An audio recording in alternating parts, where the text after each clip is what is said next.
can't stand speeches, so this won't take very long. Frank, I just want to say how very proud I am. We both are, your mother and I. Hear, hear. You have survived heaven knows what in the cause of freedom. Along with Mark here. This is for you too, old chap. You have shown courage and fortitude, which will never be Get a move on. And, God willing, you will soon all be free to come home to your beautiful wives. And life can return to the way it was before it was so rudely interrupted by her Hitler. Happy birthday, Frank.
Morning, Mary. Morning, Miss Rowland.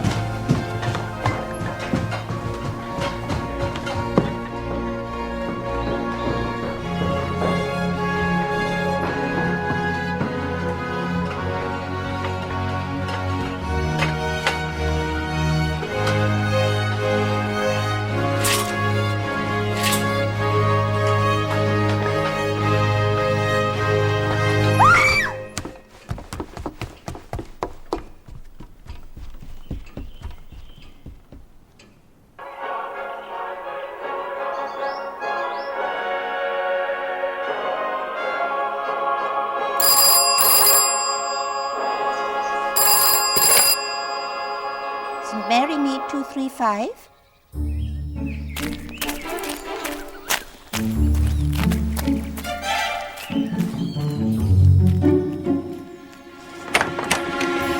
Oh, Jane, I'm so glad you've come. Oh, Dolly, what a terrible thing. I know. Rather thrilling, isn't it?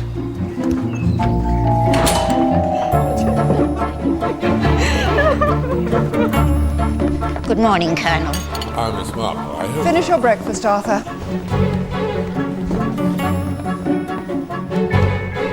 But whose is it? No one knows. I'm afraid nobody's allowed inside, madam. Oh, nonsense.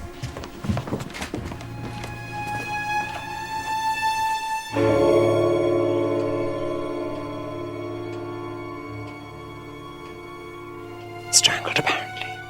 She's very young. Yes, I suppose she is. It's hard to believe, isn't it?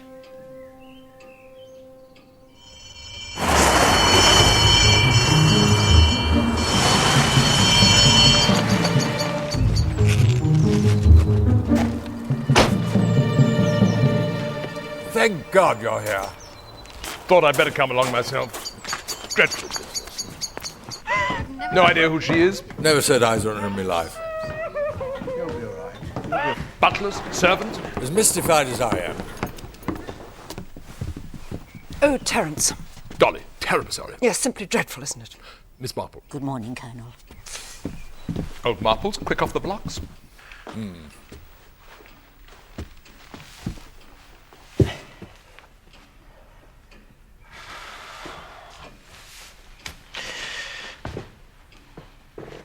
Look here, Bantry. Got to get this off my chest. If you were tied up with this girl, shouldn't blame you, you know. Man of the world and all that. Damn it all, Melchett. I don't know from Adam. The question is, then, what the hell's she doing in your library? Well, perhaps she came with a burglar. After all, the window was forced. Oh, that's stupid, isn't it? Dancing, perhaps? Maybe a party? You don't have that kind of thing down here. No. I got back from the Conservatives Association about 11:45. I turned straight in. Why so late? Spotted trouble. Flat tire. I see. And Dolly? Fast asleep. More likely is that she came down from town. Perhaps with some young fellow. Certainly not the type you'd see around here, at least. Basil Blake. No. His mother's the nicest woman imaginable, and so generous with her cuttings. All the same, there's been a lot of talk. He was the most adorable baby in his bath, Jane. No, you couldn't possibly think that. No. That would be jumping to conclusions. Then again, he has been extremely rude to Arthur on more than one occasion. It's something to do with films. Poisonous young brute needs a good kick up the backside. He's taken that ghastly new house on the Landsham Road. Has parties for all those dubious types shrieking like banshees. And after the last one, a young woman was found in the bath with practically nothing on. And recently, I expect you've heard, he's been seen with a platinum blonde. Platinum blonde, eh? I say, Melchett, you don't think? Basil Blake. Yeah? Colonel Melchett, Chief Constable. May we step inside for a few moments? I don't think so. I understand that last weekend you had a visitor. Did I? A fair-haired young lady. Where's the world coming to? This morning, the body of a fair-haired young lady was found murdered. Struth. In Gossington Hall, in the library. Old Bantry's gaff. Well, I know her. Dirty dog. Can you shed any light on this? Hello. What's this then? You bastard! A fair-haired young lady. Why did you leave me? You were filthy drunk. I was having a good time. I'm so sorry, Colonel. Where are my manners? Dinah Lee, minor actress. Major slut! Slut! What about that Spanish bitch? We were discussing the film! With your hand down her blouse? Very much alive, I think you'll agree. So I suggest you look for Bantry's bit of fluff elsewhere.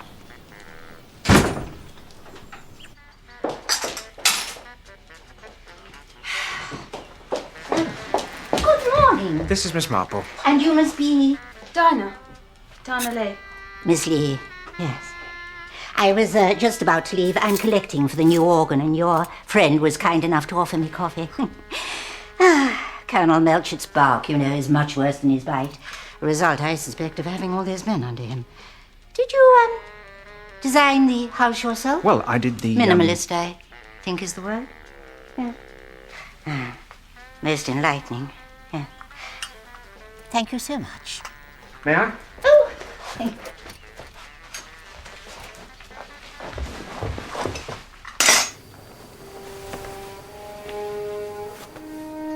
She was strangled with the waistband of her dress. Time of death? Between 10 and half 11. Can you get any nearer? Not before 10, not after half 11. And if you were a betting man? I'm not.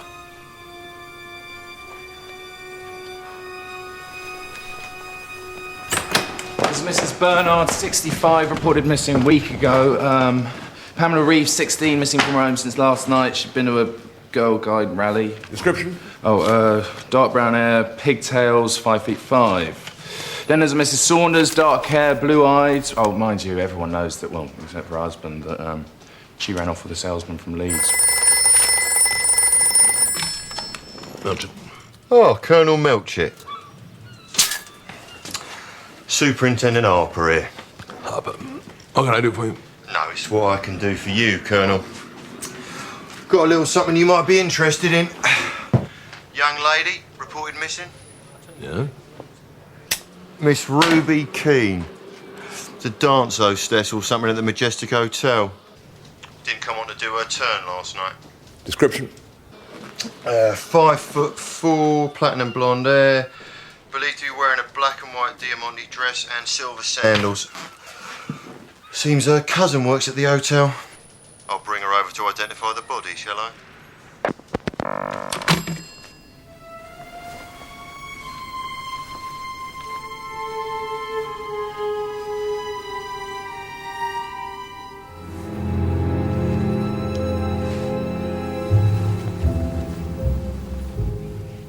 Any chance of a gin? God, men are pigs. You think a man did it? Well, wasn't it? Any particular man, Miss Turner? No idea. So, she was your cousin, was she? Miss Turner? That's right. Poor kid. I've known her all my life. Not particularly well, but she was a dancer, panto, that sort of thing. And what was she doing in Denmark? It was because of me. I'm the dance and bridge hostess at the Majestic Hotel. Apart from the bridge, I do a couple of exhibition dances each evening with Raymond. Raymond? Raymond Starr, the tennis and dancing pro. Handsome chap. Got a bit of Argentinian in him. Anyway, about a month ago, I slipped on the rocks after having a swim. Gave my ankle a nasty turn. That put a stop to the dancing for a while, and as I didn't want to risk losing my job, I suggested to the manager that we get Ruby down. She'd been working at the Palais de Danse in Brixton up in London. The idea was that I'd carry on with the hostessing. She'd just do the dancing. Keep it in the family, if you see what I mean. Go down well, did she? Oh, yes. She doesn't dance as good as me, but she was quite nice looking. Overdid the makeup a bit. I was always on at her about that. Doesn't do for a classy place like the Majestic. But you know what girls are. She was only 18.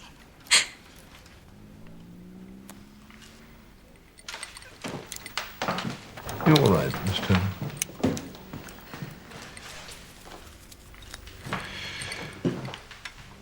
When was the last time you saw her? Last night, when she was dancing with Raymond.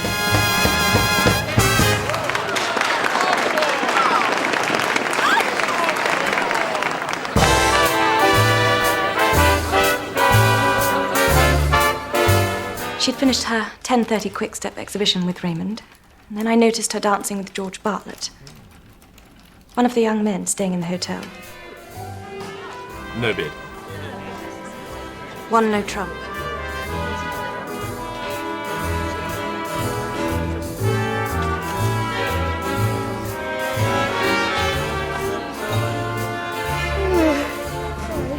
That's the last time I saw her.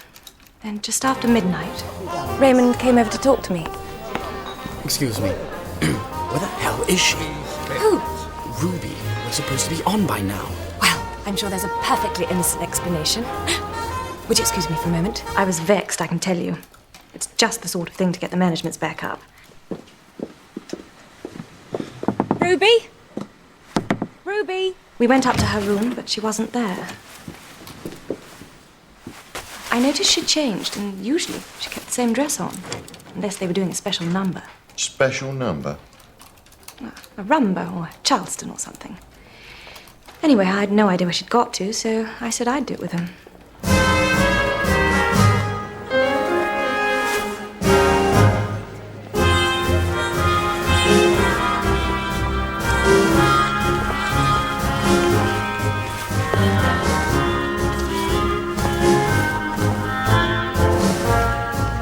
We dropped the flamenco and plumped for a tango. It's not so hard on the ankle, you see. Mind you, look at it now. Just think, if I hadn't twisted the ruddy thing, she'd be here now. Funny, isn't it? How things turn out. Anyway, we stayed up till about 2. There was still no sign of her. Oh, I was furious. And in the morning? So then you went to the police? Oh, no, I didn't. And Mr. Jefferson reported it, sir. He's a guest at the hotel. Why was that, Miss Turner? Because I didn't think anything had happened to her. I thought she'd be up to no good with some young man. The last thing the Majestic wants is the police poking their noses everywhere. Quite. Tell me, Miss Turner, did Ruby know anyone in St. Mary Mead? She may have done. Lots of young men come into Danemouth from all over. Basil Blake, for example? Blake? Yes, I think I did hear her mention that name. Yes, I'm sure I did. And did she mention Gossington? What was his first name?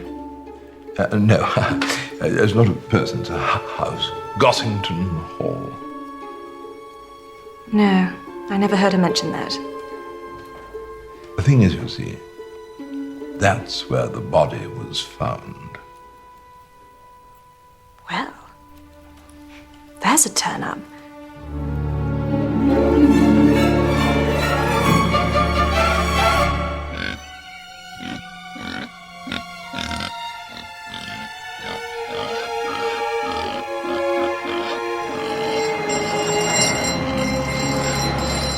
As if Arthur could have anything to do with it.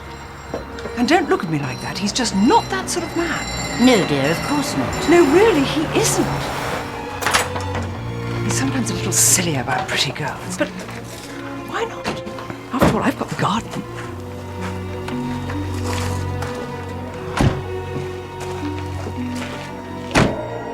She was there on the hearthrug.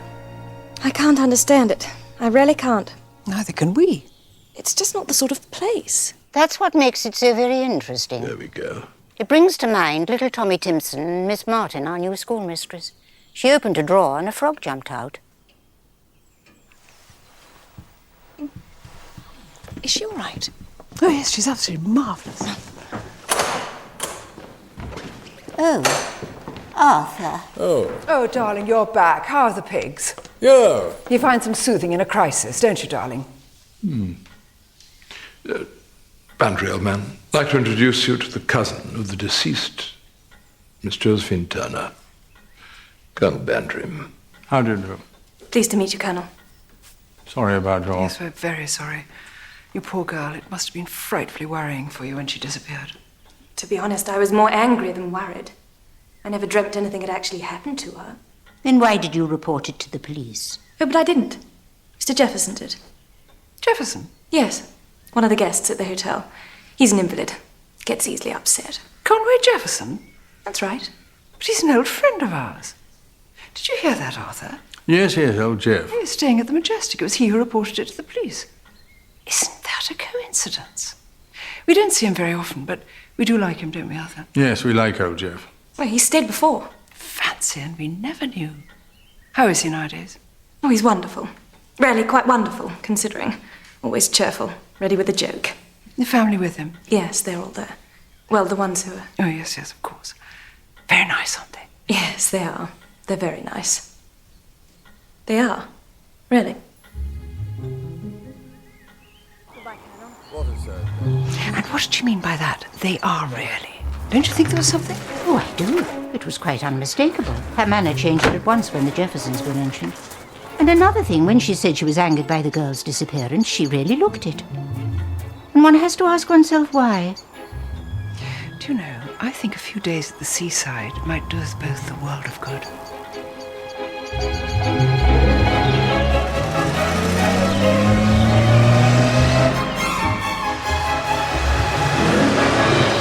It's the saddest story imaginable. Poor Jeff, such a lovely family, blown to bits by one of those V2 things.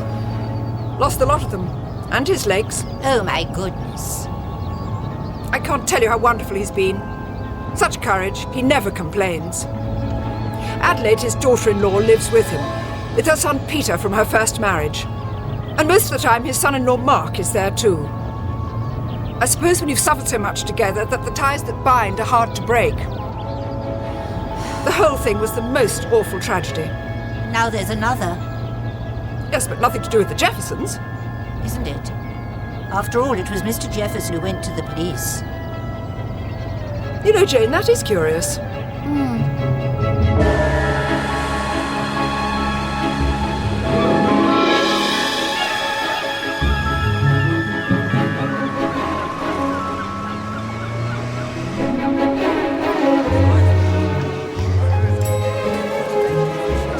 Can I have your Russian books, please? Of course. Dolly.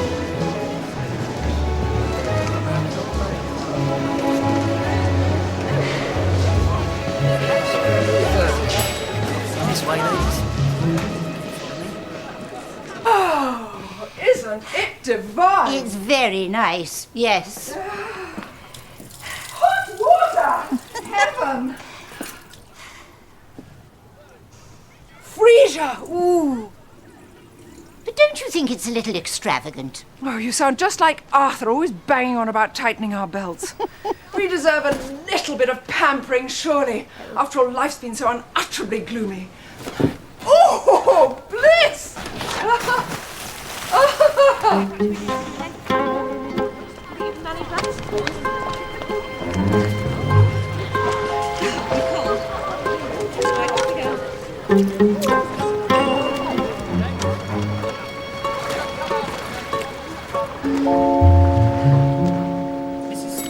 Nice to see you keeping your hand in, sir. What do you mean by that? Taking the case on personally. Still, I suppose with Colonel Bantry being an old mate and all. I suggest, Harper, you keep your suppositions to yourself. Josie's been very good finding time for my son Peter after all that's happened. It's all too ghastly. Isn't it? And Jeff, my father-in-law, he's taken it very badly. He was so fond of Ruby. If you'd rather we didn't... Oh, no, I'm sure he'd love to see you. Keep him calm, won't you? His heart's not too good. It's a wonder that the shock didn't do for him. As bad as that? It's incredible the way he's rallied. Shall we?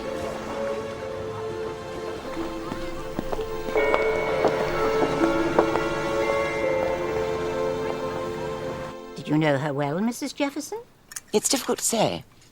She certainly spent a good deal of time with us. Jeff's always enjoyed the company of young people, but Ruby was a little different from the usual type, and she seemed to fascinate him. Did you see her last night? Oh, yes. She joined us as usual after dinner. All over her stockings. Jeff, I'm going to write some letters. I slipped away to write some letters before the bridge started. Then later, Ruby started her first dance with Raymond Starr, and we began our bridge, Josie making a fourth. We're all there at the table until midnight. Mark, Josie, Jeff, and I.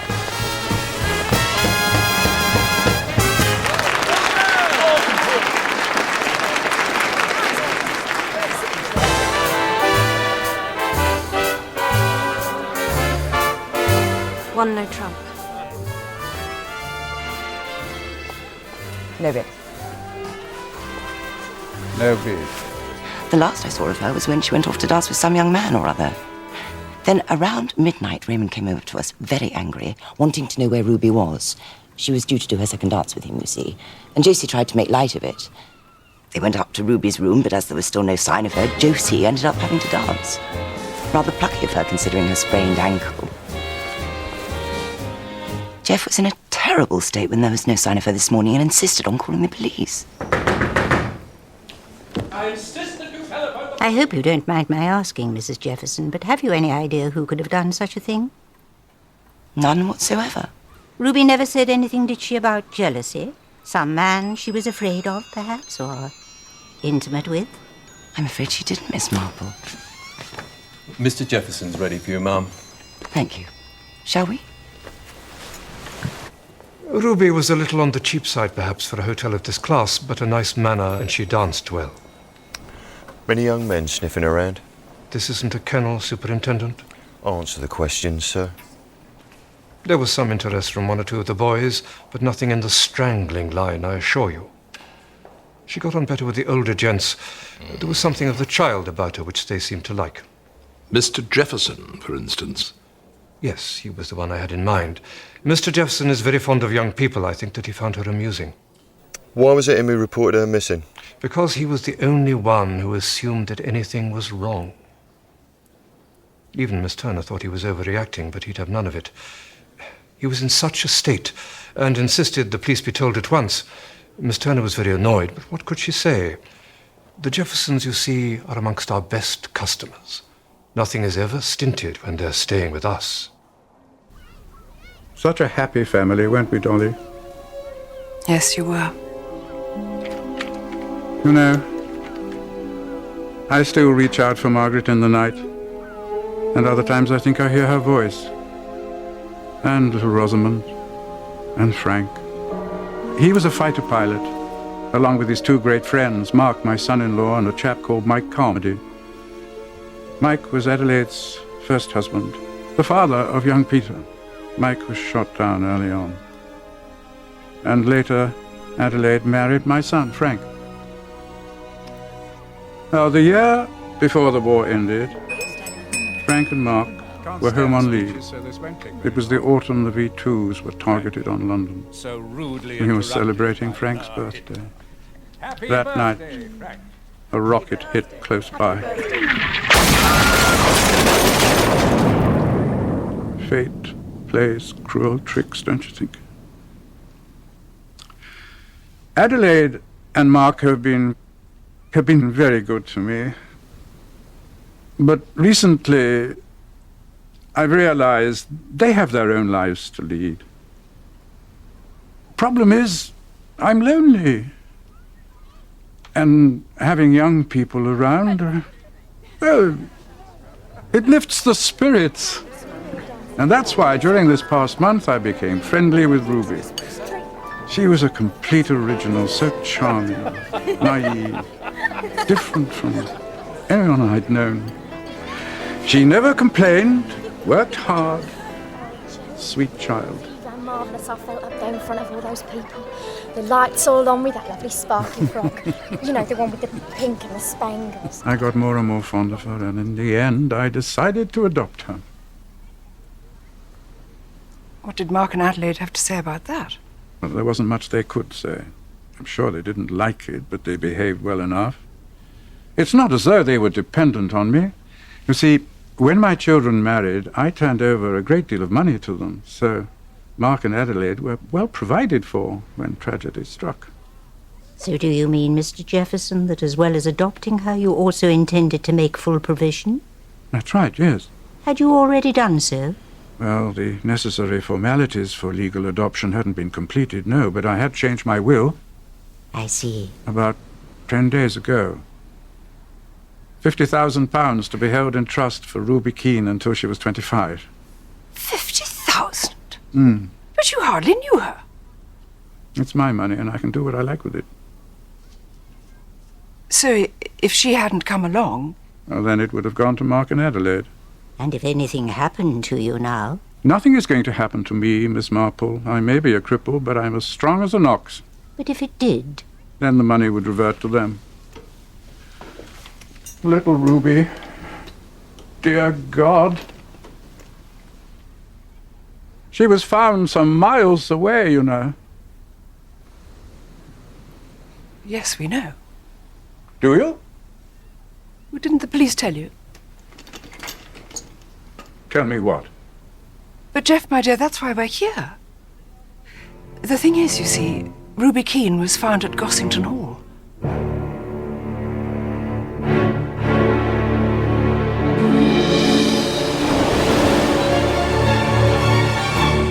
I say, it's an awful to-do, isn't it? Sort of thing one reads about in the Sunday papers.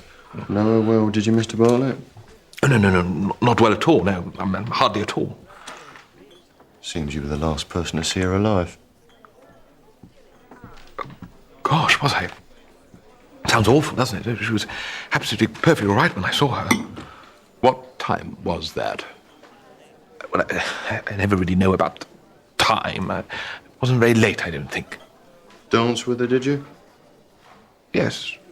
Yes, as a matter of fact. Yes, I did. Quite early on, though, just after she danced with the Latin chappie. Must have been 10, half past.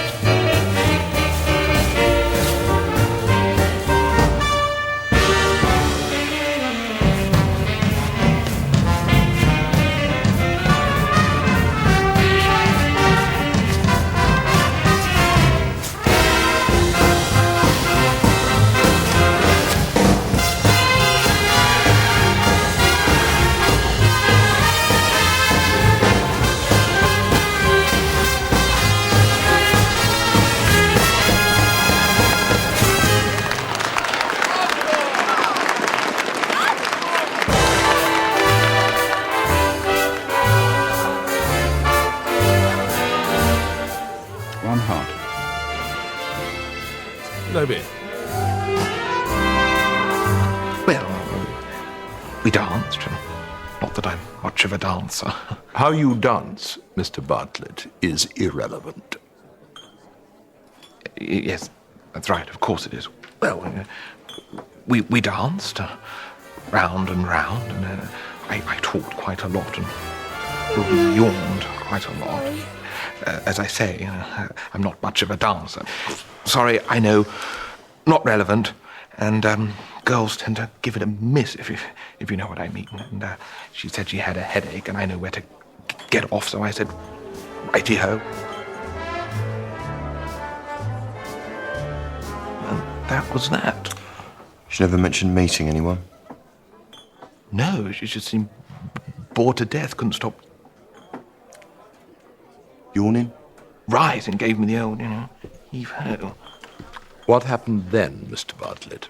I strolled around for a bit, had a drink, then sauntered back to the ballroom. I noticed that, what's her name, Josie was dancing with a Latino, been on the sick list with an ankle or something. So that would fix the time of your return to the ballroom just after midnight. Which means you were wandering around outside for over an hour, Mr. Bartlett. Yes, well, I was thinking about things. Lot to think about, eh? Yes, things. Things, Are you the detectives? Yes. I'm Peter Carmody. Grandfather, well, I call him that, but he isn't really. Said he's ready to see you. Good. Thank you, Mr. Bartlett. That'll be all for now. For now, mind. I'm going back to school next week, and I'll be able to tell everyone that I knew the victim really well. What did you think of her? Rather stupid, I'd say. And Mum and Uncle Mark couldn't stand her. Why was that? Oh, I don't know. She was always chatting on about this and that, and they hated Grandfather making such a fuss of her. I expect they're jolly glad she's dead. Did they say as much? Not exactly. Uncle Mark said something like, well, it's one way out anyway, and Mum said, yes, but such a horrible one. Here we are. Better be off. Good afternoon. Afternoon. Gentlemen. 50,000. Yes, but you don't think that... Murder has been done for a good deal less. But they couldn't have. They were both playing bridge. No, I think that this Ruby creature had another chap on the side who found out about poor old Jeff and went completely bonkers. And the fact that she was found in your library? That was just a ghastly coincidence. But it isn't, is it? I mean, the fact that we know the Jeffersons must have had a bearing. Oh, can you imagine what the village will be saying? They'll have poor Arthur hung, drawn and quartered already.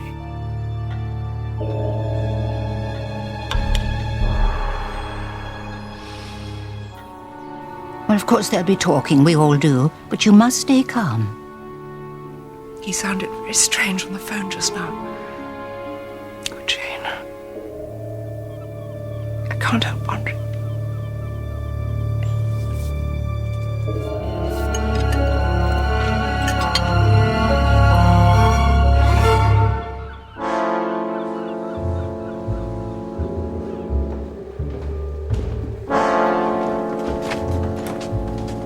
Pretty much as she left it, sir. She was a late riser, so the maids hadn't been in by the time my lads arrived. Fingerprints?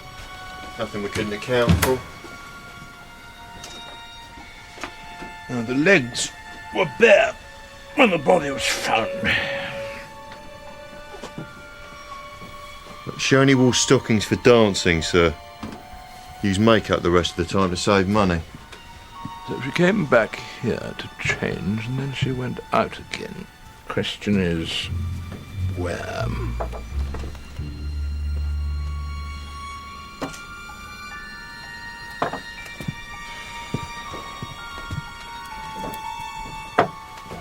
Do they really use all this lot? Fingernails.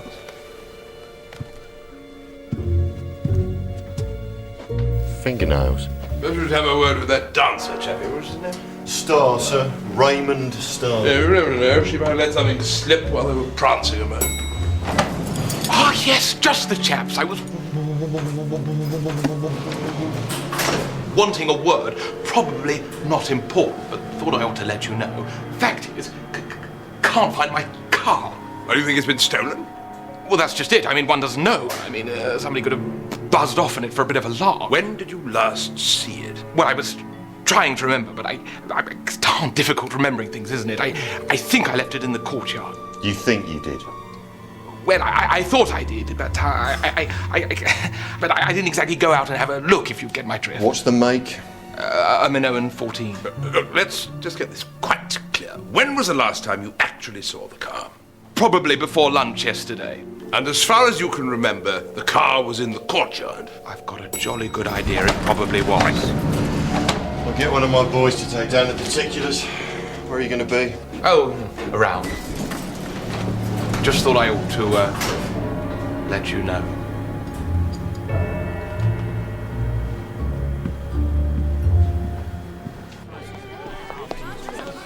Good God. Isn't that the old biddy that was at Gossington Hill? Thank you very much. Damn. Think I'll leave you to it. Miss Marple? Colonel Melchett. What a surprise. Dolly thought a change of scene might do us good. I was just about to take tea. Would you, Lovely. come along. This way. Good afternoon. If you'll follow me, please. Here's it. She was quite pleasant and rather stupid. That's about it. No special men, friends? No, I don't think so. Did you know that Mr. Jefferson was proposing to adopt her? Well, well, no fool like an old fool. She never mentioned it? No, she didn't. And Josie? Oh, I'm sure she'd have known. Probably planned the whole thing. Mr. Jefferson, you see, would be feeling lonely and unwanted and would want some nice young girl to impress. Exactly like Mr. Badger. Mr. Badger? The chemist. Pebble glasses and a rather unfortunate mouth. He made a lot of fuss over the young lady in toiletries and even bought her a diamond bracelet. You can imagine how that went down with Mrs. Badger. So she found out a thing or two. For instance, that the young girl was carrying on with a very undesirable young man connected with racehorses who had actually pawned the bracelet. And when this was related to Mr. Badger, that was the end of that.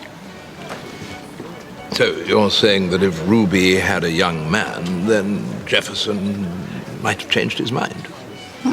Certainly think she'd take care to keep very quiet about it, and not only because of Mr. Jefferson. Josie, you mean?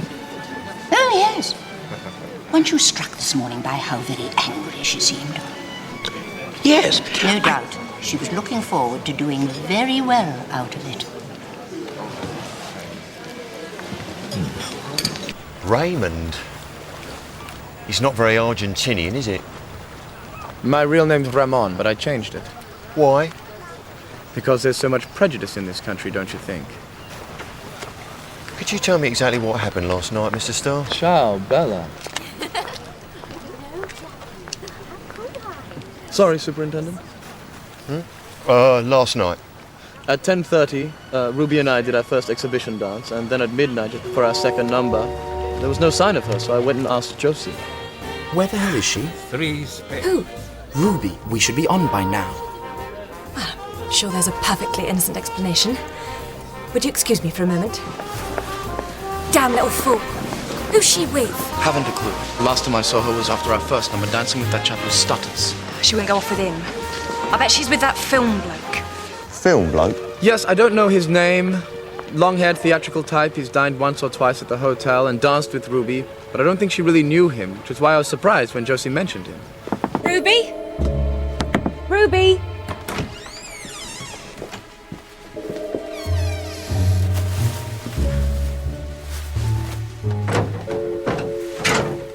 It looks like she's put on her old black and white dress. She should be in her Spanish number. I suppose I'll have to do it with you. When I get my hands on her, I'll just go and change, all right? So she did. Won't be a minute. And then we danced a tango. She managed pretty well, I must say, despite her ankle. And that's about it. Oh, just one more thing, Mr. Starr. What were you doing between your first number with Ruby and midnight? I can't remember. Oh, I'm sure you can, Mr. Starr, if you put your mind to it. A little dance and a chat with the ladies, you know, the sort of thing. Then I went to change. Oh, and how long did that take? I don't know, 10 minutes or so. Will that be all, Superintendent? For now.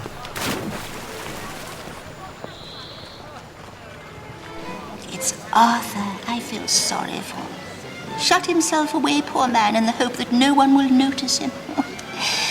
He's quite abnormally sensitive, like most military men. I never quite thought of it like that. Yes, it's all this whispering business, you see, a slight here, a snub there. For both his and Dolly's sake, we must find out the truth. Couldn't agree with you more. And that's exactly what I intend to do. Well, thank you, Miss Marple, for the tea. A pleasure, Colonel, and I wish you the best of luck. One of those cases, isn't it, when one could so easily find oneself barking up the wrong tree? What tree might that be? For example, one might be asking oneself why the girl was either killed here and taken to Colonel Bantry's, or why she was taken there first and then killed. Yes. But that, of course, would be the wrong question, wouldn't it? Would it? Oh, yes. And why is that, Miss Marple? Because it never happened. You mean that some fellow strangled her, put her into the car, and then decided to dump her in the first house he came to? I don't think anything of the kind, Colonel. What I think is that a very careful plan was made and that the plan went wrong. But please don't let me keep you.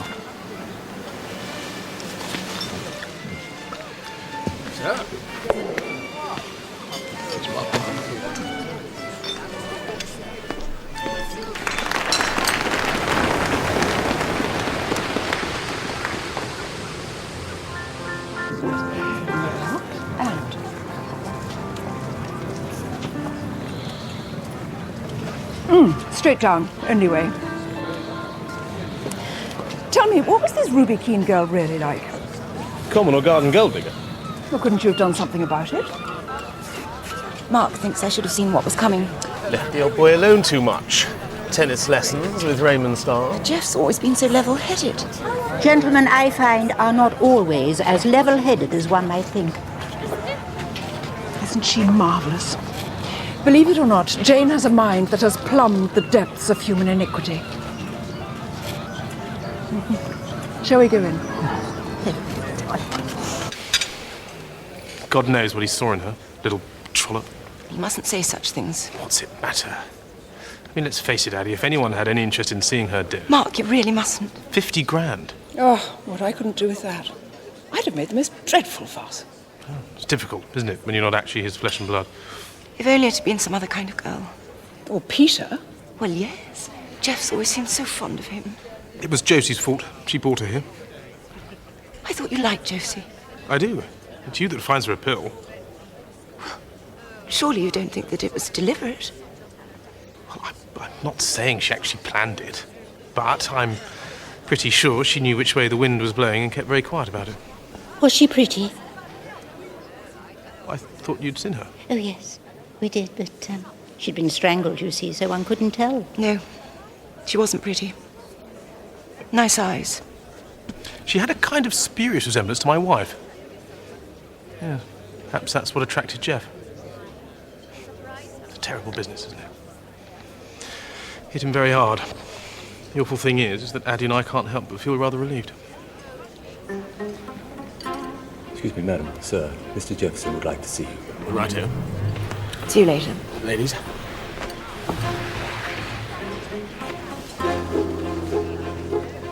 Well, what do you think? That she's a very devoted mother. Good evening. And Mark?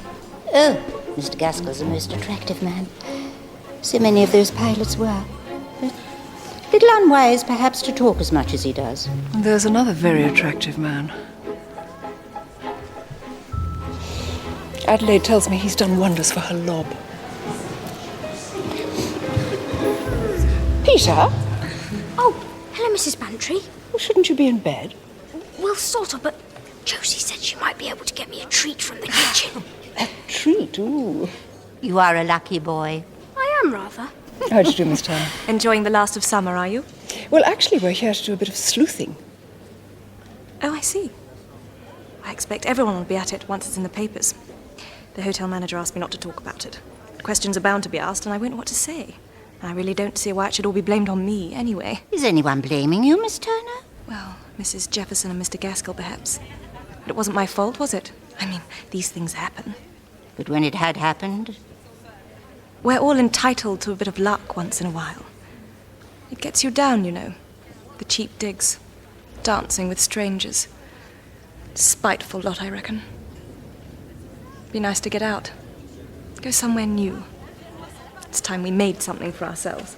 We, Miss Turner? Well, if I'm lucky enough to find someone. There's always Uncle Mark. He's a jolly nice chap. Don't be silly, Peter. What a frightfully good idea. Fancy an ice cream? Rather.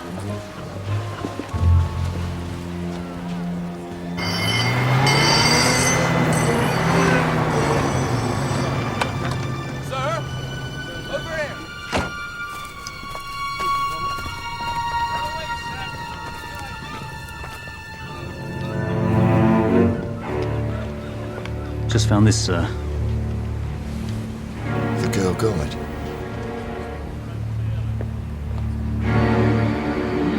God sakes! Mr. Prescott, what on earth is going on? Another incident, apparently. A burnt-out car in a quarry. My car, my They're car. not sure whose it is yet. Was someone in it? I'm afraid there was. Somebody in the car. Mr. Barton. Does he think it's burnt out? Does he think there's somebody in the car? Please, son, into my office. Everything will be... No, please, Mr. Barton, please. Mr. Barton.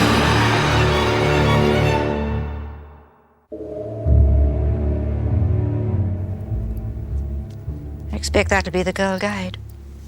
Now, why would you think that? It was on the wireless last night. Her home's not far from here. She was last seen at the rally on Damebury Downs, which is very close indeed. In fact, she'd have to pass through Daymouth to get home, so it does rather fit, doesn't it?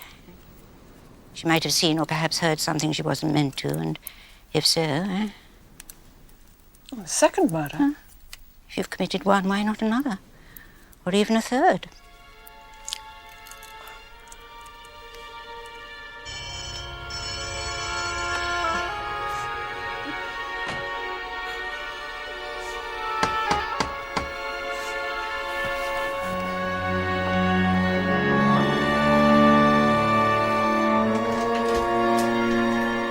Mrs. Reeves? Yes?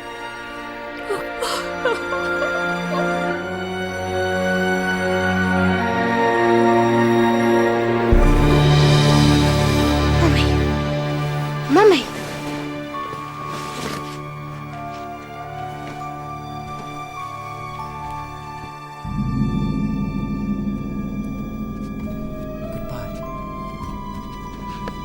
Till tomorrow night.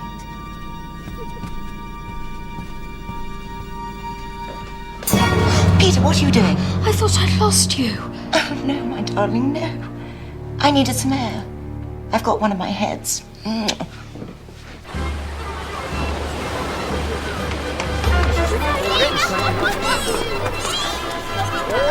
All right, you two, you'll get served, don't worry. Thank God she was already dead. Probably knocked on the head, poor kid. Or strangled. Do you think there's a connection? Oh, definitely, sir. I mean, she said she was coming into town after the rally to go to Woolworths. Took a shortcut, which brought her past the hotel. Well, perhaps she was meeting someone no one knows about. And how do we explain it was George Bartlett's car? He was the last person to see her after all. Yeah, and when he says she went to her room, maybe she was changing to go out with him. And when they made the arrangement, that's what Pamela Reeves overheard.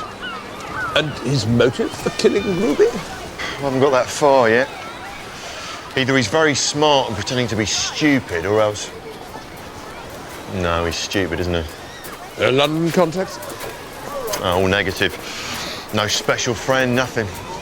But more to the point is what we've dug up about Jefferson's family. Adelaide Jefferson and Mark Gaskell are both stony broke. Adelaide's husband lost everything his father gave him on bad investments. Couldn't you have asked Jefferson for help? No, she never told him. For the sake of her husband, apparently.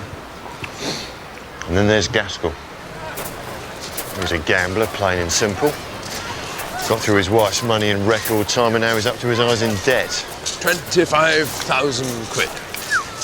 That's enough motive for anybody. Yeah, problem is their alibis are rock solid.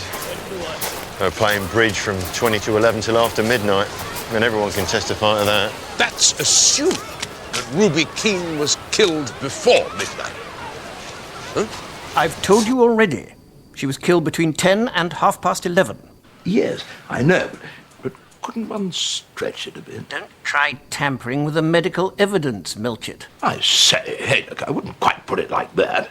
And by the way, she was drugged before she was strangled. The strangulation killed her, but she was drugged first. Touchy bugger. Well, that's that. Well, there is someone else, sir, but strictly speaking, he's your pigeon. Lives near Gossington Hall. Basil Blake. That's the one. He dined at the hotel, danced with Ruby a couple of times.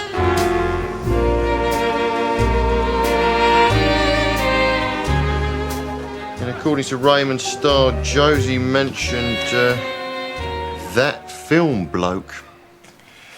Problem is, he was at a party till after midnight, by which time Ruby was already dead. So that leaves us with, Mr. X, unknown murderer, Mark Gaskell and Adelaide Jefferson, who both have a motive but also an alibi, Basil Blake, who has an alibi but no motive, and George Bartlett, who has no alibi but unfortunately no motive either. What about your mate, Colonel Bantry? He hasn't got an alibi. No, but neither does he have a motive.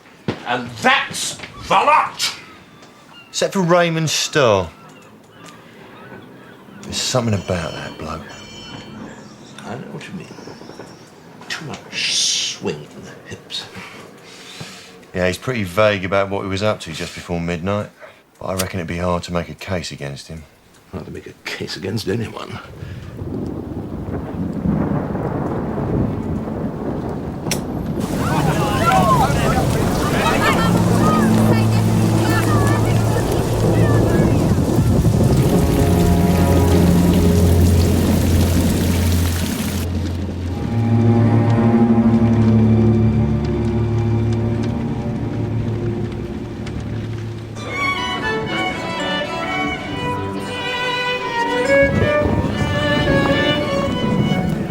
Planning a stroll after lunch, but... Oh, well, I do like her. Isn't she sweet? And such a refreshingly low opinion of human nature. A sherry? Yes, lovely. 2 dry sherries, please. Yes, thank you.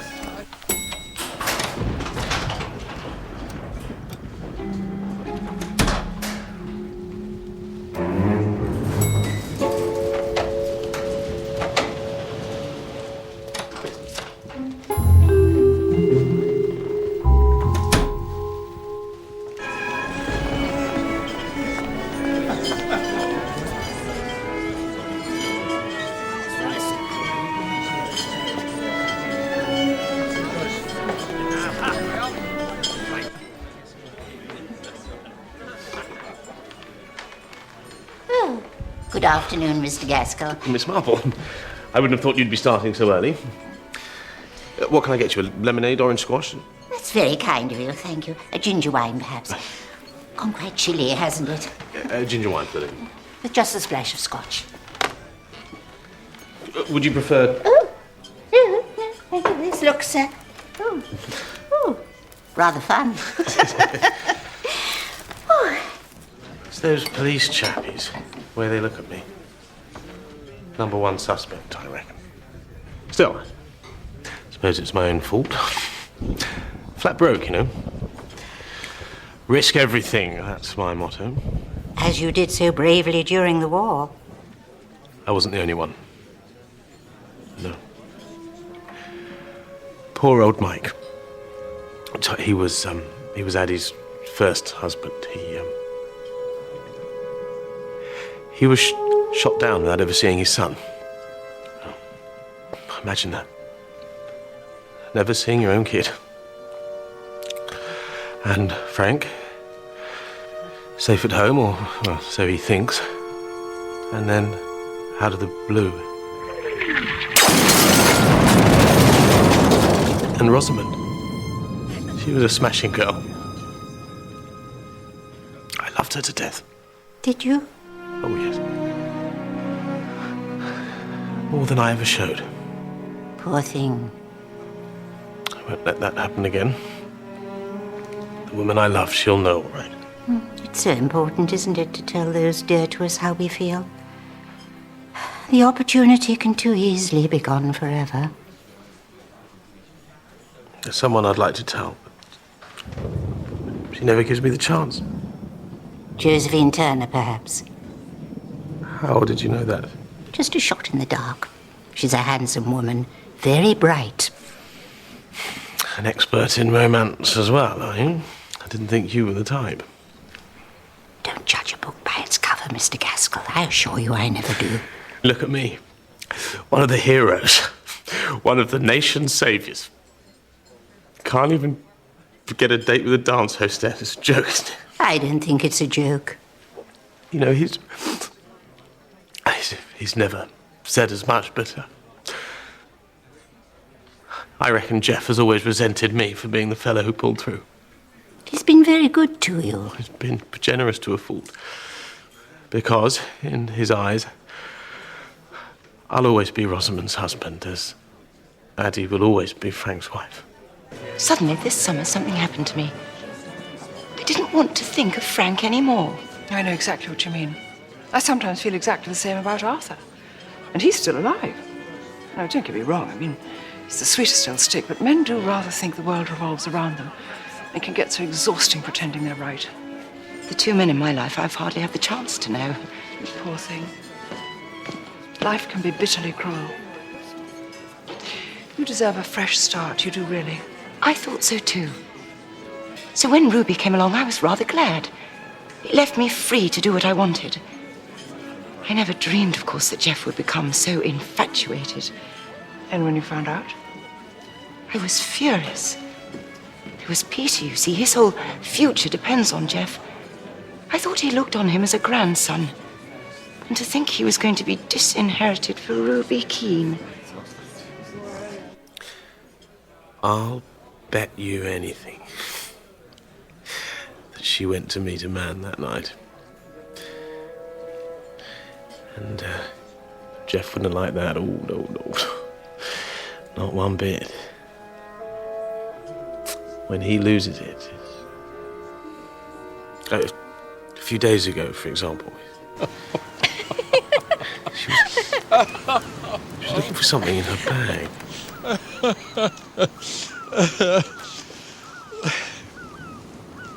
Who's this? No idea, Jeffy. Now then, kitten, you know I don't like fibbing. Who is it? Well, I sort of recognise him. He's been here once or twice. Didn't I see you dancing with him the other evening? I might have done. I can't remember. He must have put it in my bag when I wasn't looking. These boys are too silly for words. Honestly, Jeffy, that's the truth. Don't look at me like that. Whose photo was it? I haven't a clue. Jeff has to control people. He can't help himself. But I can't live in the past forever. What about Adelaide? Oh, she's her own woman.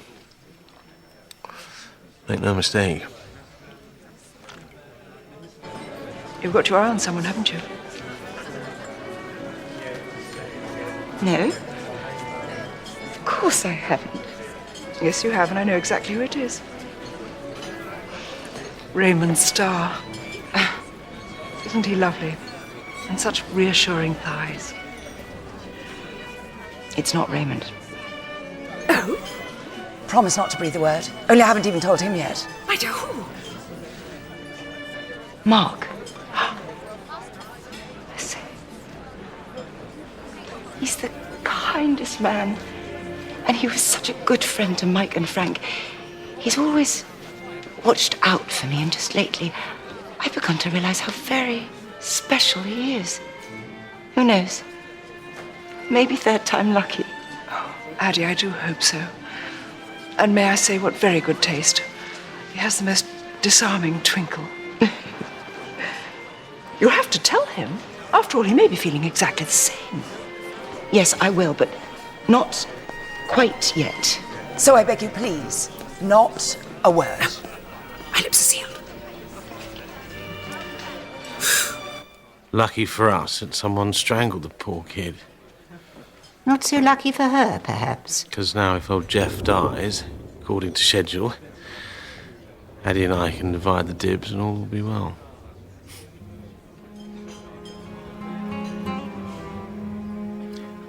Wasn't me, no. Still, I don't expect them to believe that. I'm surprised they haven't arrested me already. You have an alibi, Mr. Gaskell. Alibis. No innocent person ever has an alibi.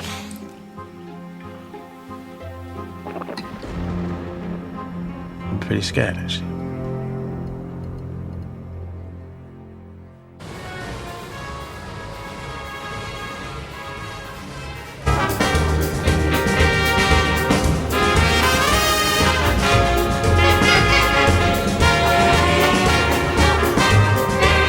Nail clippings? Yes.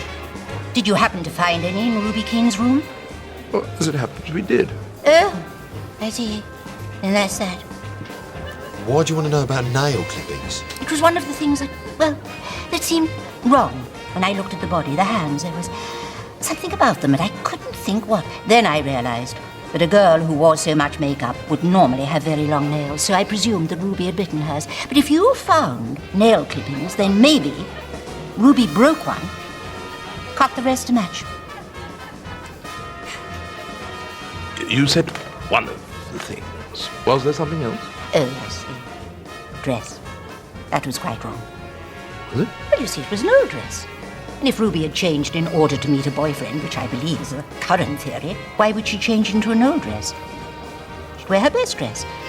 Girls of Ruby's class always wear their best clothes, however unsuitable the occasion, so why didn't she stay as she was? In her best pink frock. Do you have an explanation? No. Not yet. I can't help feeling that it's important.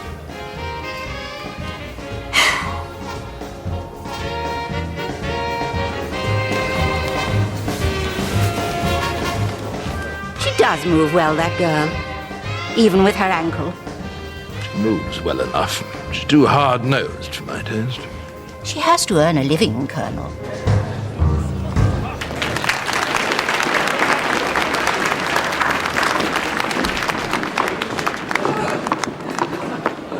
Oh, that was absolutely marvelous. It was like dancing with a stare. Oh, look, he's blushing. Isn't that sweet? Oh, he was telling me all about Argentina and the family ranch and the cattle and the hustling. Or do I mean rustling?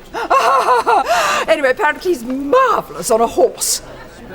Oh, look, he's blushing again. Yes, vodka, if you please. I'm just going to, Raymond, you should give Jane a twirl. Oh. I'm sure his dance card's far too full, isn't it, Mr. Starr? Thank you. You appear to apply yourself to your work most assiduously. I was taught to believe that whatever the task, one should do it to the best of one's ability. An admirable maxim, Mr. Starr. Tell me, were you brought up in Argentina? Until I was 13. Then I was sent here to school. Which one? Meadow House. Meadow House? I didn't think they turned out dancers. My family ran into a few problems. I had to take what I could get. Such difficult times we live in. Still, you seem to have landed on your feet. Good evening. Good evening. I thought you looked a bit forlorn, Colonel. Fancy a foxtrot? Foxtrot?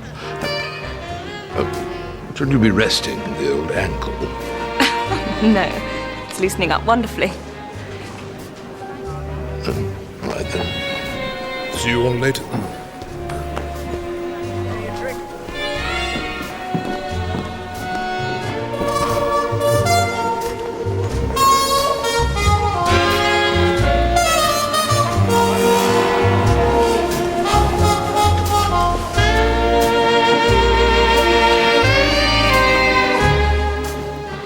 One never knows what's round the corner, does one, Mr. Starr? Poor Ruby, for instance. You must be very upset. Not particularly. Didn't you like her? I hardly knew her. Just one of those sordid little crimes. No clues, no motive. There are two people who certainly had a motive, aren't there, Superintendent? Mrs. Jefferson and Mr. Gaskell. Her death could benefit them to the tune of £50,000. But they wouldn't have had anything to do with it. That's ridiculous. No, the idea of either of them strangling a girl in cold blood. Money, Mr. Starr, can make people do the most surprising things, as I'm sure you know. Hello, everyone. Sorry I'm late. Good evening, Mrs. Jefferson. Evening. If you'll excuse us.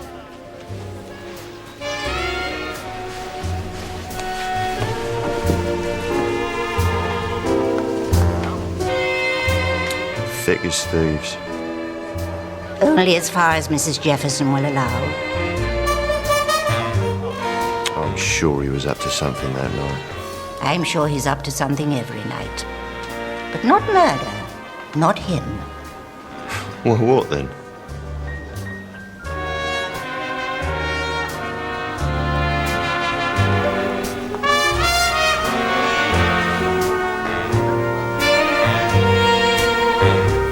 Actually, Miss Marple, I was wondering if tomorrow you might... if you'd do me a little favour. It was just last week. We all met at the guide rally on Danebury Downs. Pamela behaving quite normal, was she? She seemed the same as usual. And what happened afterwards? She said she'd be going to Woolworth, Superintendent, and then she'd be going home. That's all I can remember, I'm afraid. Thank you, Beatrice. That'll be all for now. Thank you, Superintendent.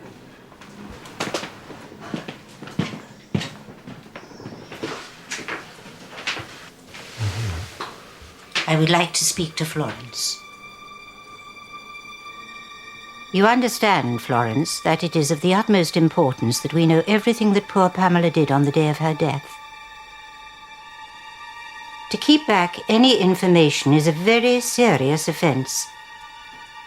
Practically perjury, and for that you can be sent to prison. Have you been to the cinema lately, Florence? Yes, miss. What have you seen? A Place in the Sun? Yes, miss. Not entirely suitable fare for a girl of your years, is it, Florence? No, miss. But some fine performances, nonetheless. Especially young Mr. Clift. Such a sensitive soul. Pamela wasn't really going to Woolworths, was she, Florence? Something to do with films, wasn't it? Oh, yes, miss. I thought so. Details, please. I've been ever so worried, miss. I promised Pam I'd never say a word. And then when she was found in that car... Oh, it was horrible. I thought I should die. I felt it was all my fault. I ought to have stopped her. From doing what, Florence? It was on the way to the rally. Can you keep a secret? Yes. Promise not to tell anyone. Promise? What is it? I've got a screen test. What? You mean like films? Yes. You know when we went to see A Place in the Sun? Yes. Well, after we split up, I met this producer in the street who'd just come back from Hollywood and said I was just what they were looking for. You're kidding! I'm not. And they want to put me on camera and have acting lessons and sign a contract. But I mustn't be too disappointed if I don't get the part. And it won't be all beer and skittles, but overnight sensations can happen. I mean, just look at Vivian Lee. And I absolutely mustn't breathe a word till I've done the test. Hollywood. Well, Lemville Studios, actually. Lemville Studios. Yes, miss. So, anyway, after the rally, Pam was going into Danemouth to meet at the hotel, and after the test, she'd catch her bus home and say she'd been shopping. She got through the rally without turning a hair. Then, when she said she was off to Woolworths, she just winked at me. I should have realised a thing like that couldn't be true. I feel terrible, just terrible. There, dear. No one will blame you.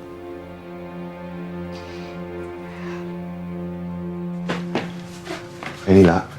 Oh, no, Superintendent, just years of experience. No, I really must get back to St Mary Mead. Would you be kind enough to give me a lift to the hotel?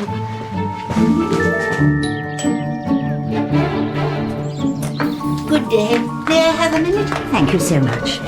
Oh, quite warm for this time of year, isn't it? Yes. I just called to see if I could enlist your help for our sale of work. Sale of work? At the vicarage on Wednesday. I'm afraid... Anything will do. £half a crown. Oh, right. I dare say I can manage that. No hearthrug, I see. That's rather dangerous, you know. Sparks fly out and singe the carpet. There was one, but I'm not sure where it's got to. The fluffy, woolly kind, I expect. Yes, that's right. Oh. Thank you so much. What name shall I put down? You know perfectly well. Miss Dinah Lee. May I offer you some advice? I'd rather you didn't. Nevertheless, I shall. I would advise you very strongly not to continue using your maiden name. What on earth do you mean? In a very short time, you and your husband may need all the goodwill you can find. There is a prejudice in such places as this against people living together. It has amused you both, no doubt, to pretend that that is what you are doing, but the time for games is over, Mrs. Blake. How did you know? Oh, my dear. No, but how? Things get round in a village. The kind of quarrels you have, quite unlike an illicit relationship. It has been said that you can only really get under someone's skin if you're married. So true, don't you think? Married or not, we do love each other. I'd do anything for him, and he would for me. I'm sure you would. So why do we need goodwill all of a sudden? Because any minute now your husband may be arrested for murder. You are joking, aren't you? Haven't you read the papers? The Majestic. I've got the gin!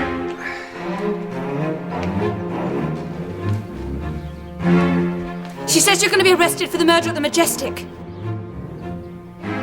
It's not true, is it? Is it? Oh, my God.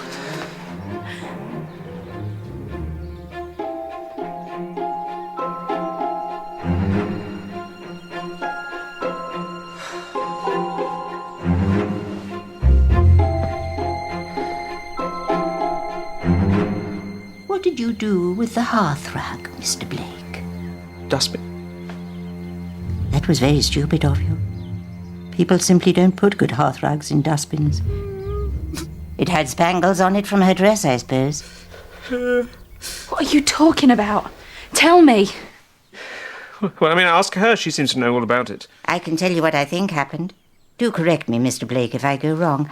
After having a row with your wife at a party and after having had perhaps a little too much to drink, you drove down here. I'm not sure at what time. It was about 2 o'clock in the morning.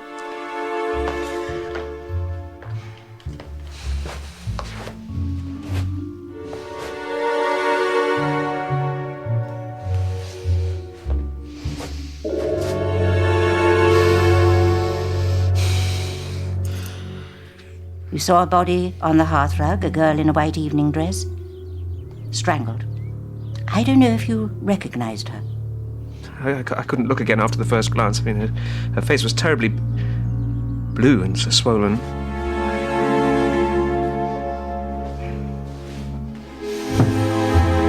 You panicked, didn't you, Mr. Blake? Yes. I thought Dinah might turn up at any minute, and then she'd find me there with it, and then What the hell would she think? And then the police and God knows what. Then I had this idea. Seemed quite good at the time. I thought I'll put the girl in old Bantry's library.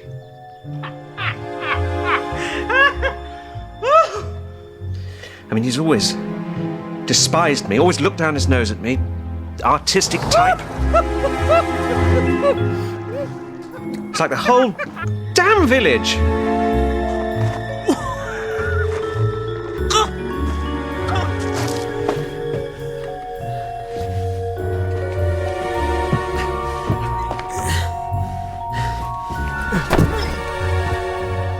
And I thought, serve him right. Actually, I thought it'd be quite a good laugh. Oh, old Bantry with the dead blonde. I was a bit drunk, see. Yeah. Little Tommy Timson had much the same idea. Rather a sensitive boy like yourself. He thought his teacher was always picking on him, so he put a frog in her drawer. A body, of course, is a somewhat more serious matter. I mean, I woke up in the morning and it hit me. I couldn't believe it. I couldn't believe I'd been so stupid. You should have gone to the police, Mr. Blake. You really think they'd have swallowed it? Bit of a prank, no harm done. I mean, you saw what that chief constable chap was like with me, pompous ass.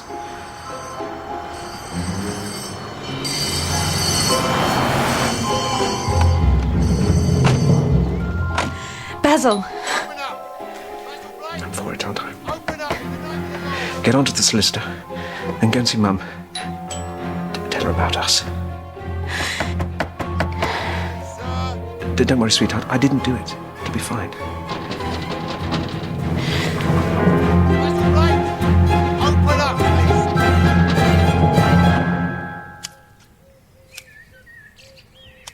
No!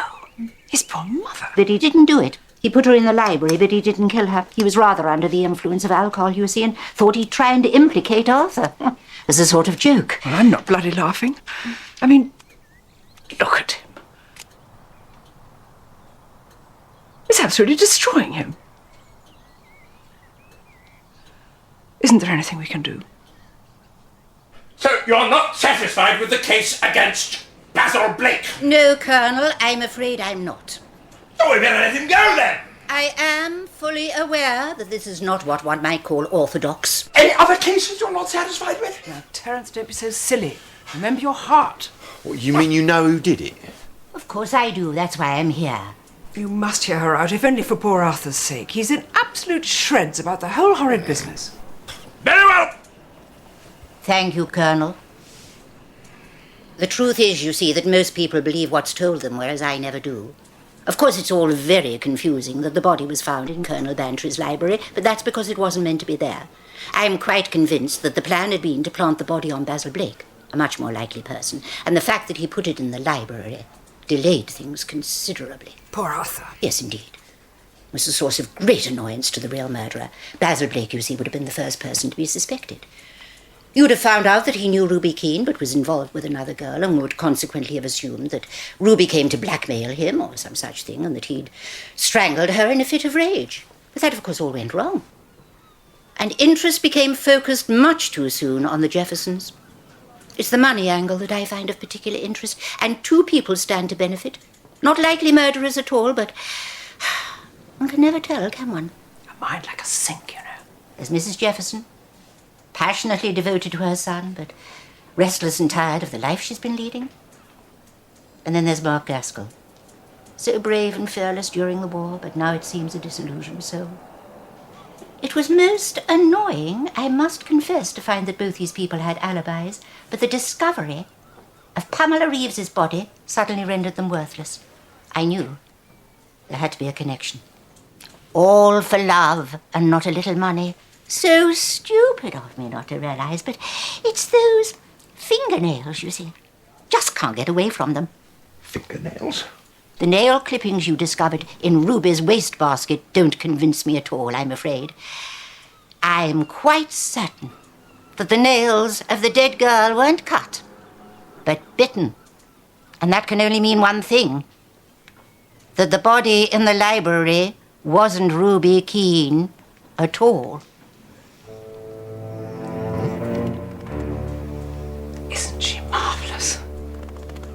which leads us straight to the one person I know to be involved.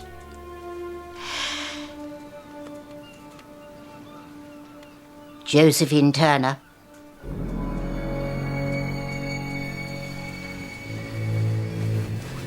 She must have known it wasn't Ruby,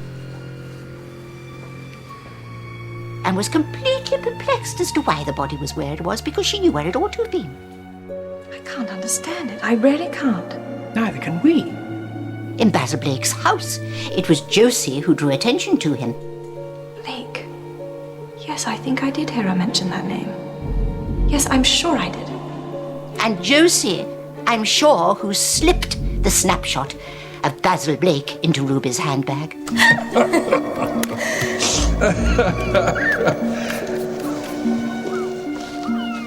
Who's this? No idea, Jeffy. A cool operator without a doubt, but still unable to conceal her anger against Ruby after her death. That's what I mean about believing too readily. Why doubt her assertion that the body was Ruby's, because it doesn't seem she could have any motive for lying. That's always been the difficulty. Ruby's death appears, if anything, contrary to her interests. It was not till Dinah Lee said she'd do anything for love that I made the connection. If Josie has a lover, then the whole thing becomes clear. Gaskell. My God, that I should live to see the day. No, Colonel. Not Gaskell. Adelaide.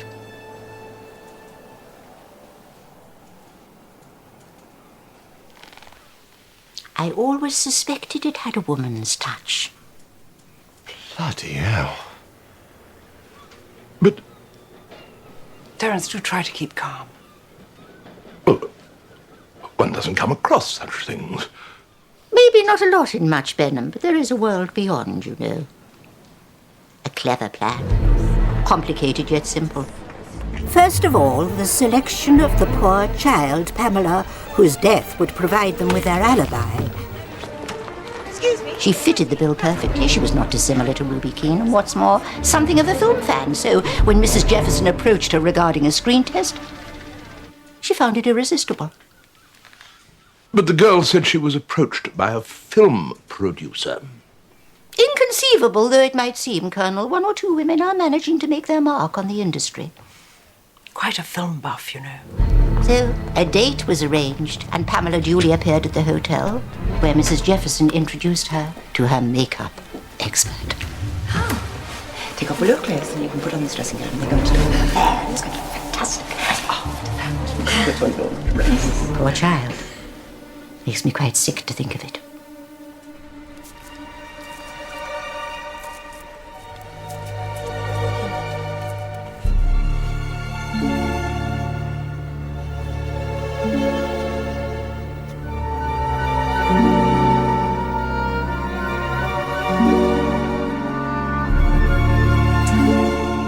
Give us a twirl and...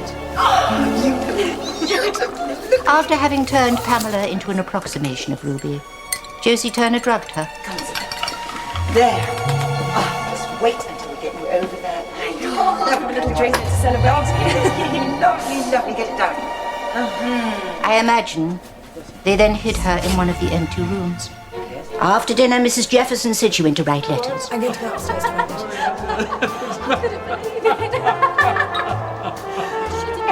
But that is when she drove the comatose Pamela to Basil Blake's house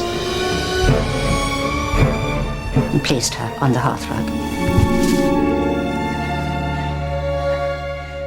At that point, the poor girl was not yet dead.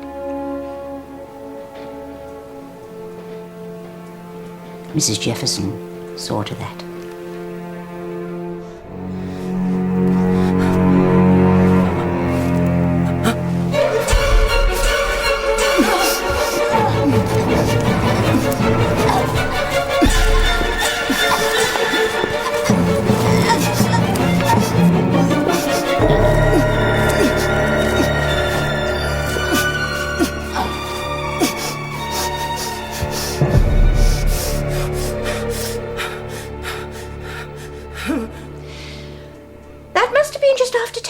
She then drove back to the hotel at top speed, where Ruby Keene was still very much alive and dancing with Raymond Starr.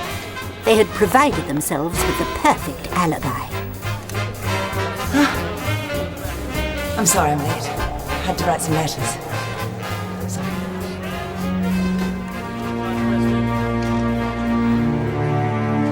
After her dance with George Bartlett, Ruby then went up to her room to change, following Josie's instructions. No doubt she was used to doing what Josie told her.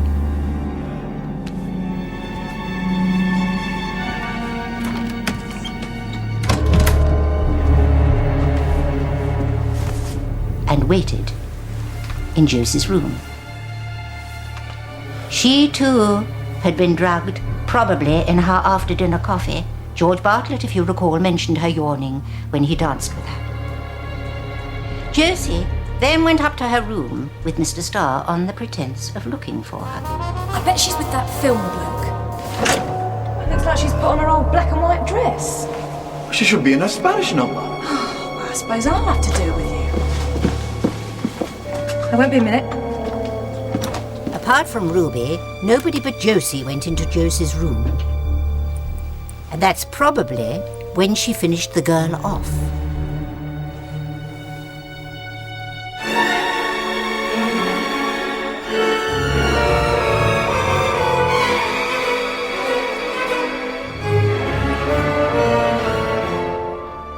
She then went down to dance with Mr. Starr.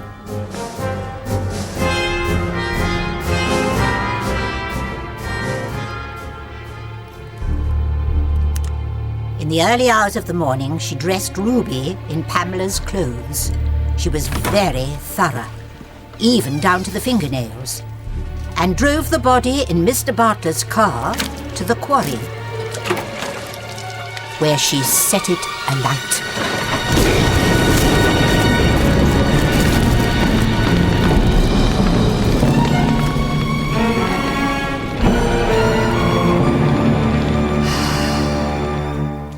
She's frightfully good. Are you absolutely sure about Mrs. Jefferson? I don't see how one can't be. Such a madam. She even had the gall to try to tell me some guff about her and Mark Gaskell. Of course, I wasn't taken in for a second. What about our Argy friend? Oh, I think you'll find he was far too busy providing his little extras. Good God. That place really has gone down the chute. You see, once one accepts that the body in the library wasn't Ruby Keene's, Mrs. Jefferson has no alibi. She slipped away to write letters, she claims, whereas Mr. Gaskell stayed put the whole time. But it's so important, isn't it, to be quite sure? Which is where my little plan comes in. We will have to make it necessary for them to try to kill Mr. Jefferson. If Mr. Jefferson would consent. And because they'll still want Ruby's death to be blamed on Basil Blake. The most obvious solution, it seems to me, would be to make it look like heart failure. But hopefully, gentlemen, with your help, it won't get that far.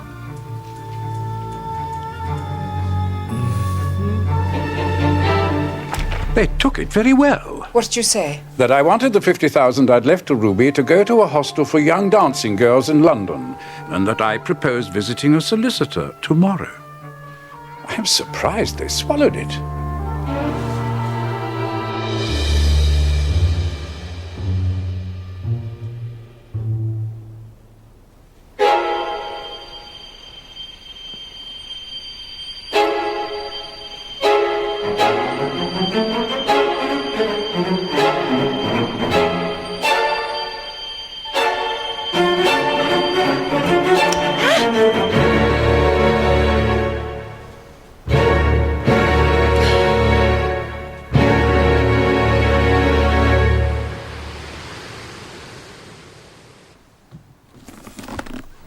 Adelaide was very, very kind to me, you know.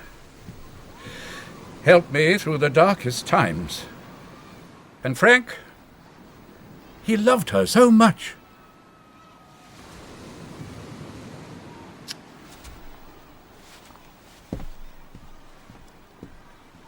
Josie, I can just about understand. I mean, after all, she had nothing to lose. But Adelaide, what could you have been thinking of? Dear Jeff. Breaks one's heart. And Peter, poor boy. I'm sure it was part of their plan. A new life for the three of them. Thousands of miles from here. To think that I could have suspected Arthur even for a moment. All the time he was just fretting about these new taxes. Those creatures have put us through. How on earth could they imagine they'd ever get away with it? Because when you're in love, you think you're invincible. It blinds you. And you don't seem to care.